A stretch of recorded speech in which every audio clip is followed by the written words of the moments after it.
guys, it's Savannah. I just wanted to wish you all a very happy Valentine's Day and let you know about something really exciting that's happening with me and my agent. So a few weeks ago, I was going to make a vlog about how I'm struggling with writing in different genres, and some of my books straddle two genres. Like Antebellum right now is out on submissions with publishers, and we got a comment that they think that perhaps it's not a young adult book, it's really an adult book. And so I wrote my agent and I said, do I need to be worried about this, and do I need to be psyching myself up mentally to be changing the ages or anything about this story? And she wrote back and said, well, you know, let's wait and we'll see what happens and then we can make a decision. I'm like, cool. And then I said, so if we sell the Antebellum series, that's going to take, you know, years to come out. So is there anything we can be working on in the meantime? And she said, yeah, absolutely. You can send me any other projects that you have going on, and we'll see if we can start herding those. I think she said herding those along in the process. And I was like, oh my God, yes, because I have this awesome book, which is called Go Look There, and it is a magical realism novel about the supernatural things that happen to children in this one southern town. And it's beautiful writing, and I absolutely adore this story. So I've decided to pitch that to her. My problem is that it is a novella.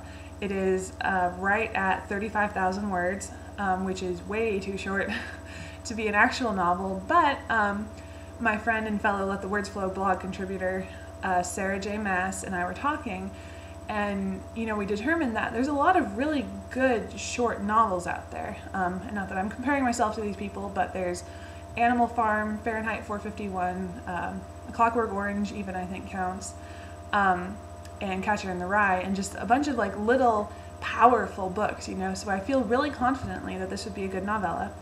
And so I spent this weekend re-looking over the manuscript, and I had my crit partner, whose name is Biljana Likic, and she's the new member to Let the Words Flow, and she is amazing. She is an amazing crit partner. She'll be like, well, this doesn't sound right, you need to end it with like a bang sentence. I'm like, oh my God, you're right. She'll say she's amazing, but you can't have her because she's my crit partner and I will not share her. And so we've been going over the manuscript and going over the summary letter, and that is super exciting, and I'm so excited to send that to my agent tomorrow on Monday and see what she says. And I really, really, really hope that she likes it, and if she doesn't, I will cry, and then I will have to start the process of getting that published by an indie press or something, because it has to be published. It's just awesome. Maybe I'll read you a description later. And let's see what else. Right, so we're going to be doing that, and also we are continuing Query Week at Let the Words Flow into its second week. I'm going to write an article about synopses of your work and also about how to track your queries when you're querying agents. And then Sarah is going to write about what happens after you send the query out.